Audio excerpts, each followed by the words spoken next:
Hey, it's Tuesday game week, and that means we get to catch up with the coordinators. Gus Bradley, the defensive coordinator, he's got some challenges this year. First 2 years on the job, his defense is 28th in points allowed. That's unsustainable for a third year, so Gus Bradley going to try to change some things. The last time the Colts played, they played the Texans. Does that give the Colts an advantage? I asked the first question.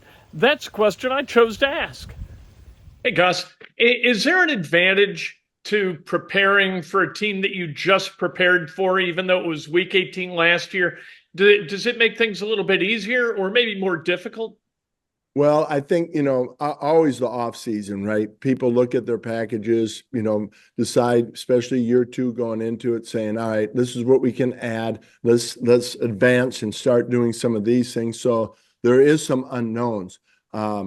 You can go back and look at your game, see what you did well, see, maybe how they'll attack you again, some things that, they may check to see, did we get fixed? So I think there's, more of the unknown probably. Preseason, you really don't show much, and either did we. So, I think there'll be some things that just have to take place during the game once we see maybe some of the nuances that they're doing.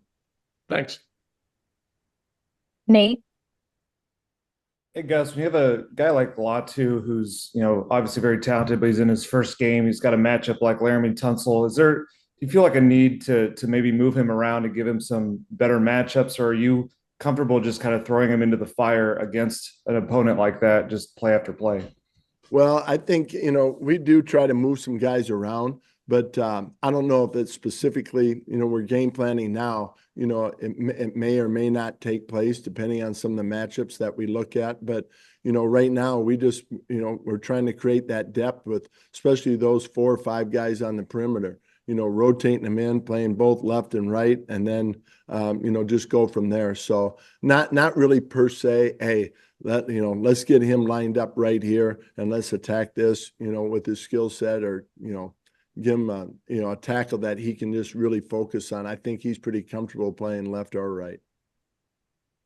We'll go to James. Gus, this may be too on the nose, but have you decided who's going to start next to Julian Blackmon at safety? Yeah, Nick Cross right now for us is our starter. I shouldn't have said right now. We believe in Nick. He's, I think that was a really good competition throughout the training camp. And he started to play more consistent for us. That's what we were asking from him, to show up, making plays, what we're asking him to do as a safety. So, right now, as we look at it going into it, yeah, Nick Cross has earned that spot. Gotcha. And just a quick follow-up, is it like he's playing free, Julian's playing strong, or do you kind of mix and match and kind of figure it out because Julian can play anywhere? Yeah, without getting too much in depth, you should see both of them back there. Okay, sounds good. Thank you. We'll go to Joel. Gus, what did you guys learn about CJ Stroud from playing against him twice last year? That's a great one. Here we are playing him the first game, our second game of the season, first time seeing him. And we got in the lead, and we thought, all right, we're in pretty good control of this game.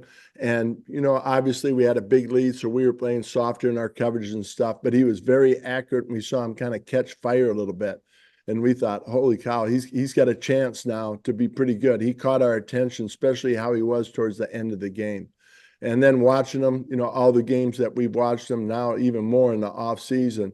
A lot of respect for him. Can make all the throws. I mean, field side outs, comebacks, inside, outside. He's got great command of their offense, plays with really good poise. It felt like there was a couple times he had pressure right in his face, made big time completions. So a lot of respect. And, he's done really well, in his early stage of his career. JJ? Hey, Gus, with Diggs and Mixon having quite a bit of experience in the NFL, but no experience in this Houston offense, what's just the challenge of game planning for kind of the unknown of those two guys specifically? Right. Well, I think if you look just in general, JJ, at their overall skill set, it's very impressive. They've got a lot of speed, a lot of good athletes, especially at the wideout spot. I mean, their tight ends are very good. And now the backfield, they've got a couple of guys there that can really run the ball. So, They're true pros, I'm guessing. It won't take them long to pick up on it. They've had a lot of experience playing football. So, I mean, we anticipate seeing them off and running, pretty quick right away, just because of their experience and being able to do a lot of different things at Cincinnati and at Buffalo. Chap. Now, Gus, back on Latu, what did you see during the offseason, during camp and preseason games that tells you that you really don't need to spoon feed him too much or be hesitant how you use him, how much you use him, that you're just confident to play him? Right. I think that it's another great question. I think going into it, just his personality, his temperament, how he goes about the business, it feels like, let him go play and let's see what he can do. We have great confidence in him. He is a student of the game. He, like I've said before, it almost appears that he's over analytical at times, but he's not. That's just how he is. We know that there's going to be a learning curve. We know there's going to be plays that, we're going to come in and say there were some good plays and there's plays that he wished he had back. We understand that, but just his overall mentality and skill set, we're very excited to see, especially this first game, where he's at and learning more about him. We'll go to Kevin. Hey, Gus, I know you hit on this a little bit earlier just in going through Houston's skill group, but their wideout depth, seemingly has gotten better, at least on paper, and a little different from what you guys saw in Week 18. Specifically, what type of challenge for your corner group does that present? Well, I think that, when a team has one or two targets, you can really lock into them and say, all right, here's how we're going to go about it. Let's not let him ruin our game. But they do. They've got so many skilled players that they each can have, over 100 yards receiving. And so I think really good awareness, how they try to attack you, what they're trying to get accomplished. But, we anticipate, them trying to get a lot of guys, a lot of touches. And, we just got to be ready. We know, and I think the other thing they do a great job is they line them up all over the field. So you can't really just tie into, where one guy's going to be. Plus with, all of them on the field at the same time, we don't have a lot of film. So like I said, there's going to be some things that we're going to have to adjust on the run once we see maybe just kind of how they utilize these guys and where they position them. And we'll take one more from James. Gus, I know it's early, but what was your first impression of Sam Womack and what he could possibly bring to your defensive back room? I had a really good meeting. Milo had multiple meetings with them.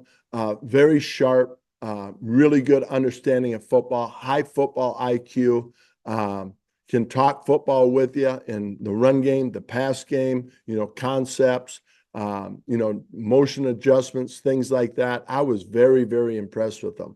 Now there's, San Francisco and us, there's similar systems, similar terminology. So that helped the learning curve. But just with meeting with them, I was really excited about just how far along he is and where he's at. So we're hoping to see him this week, see how fast of a quick study he is, and then just go from there.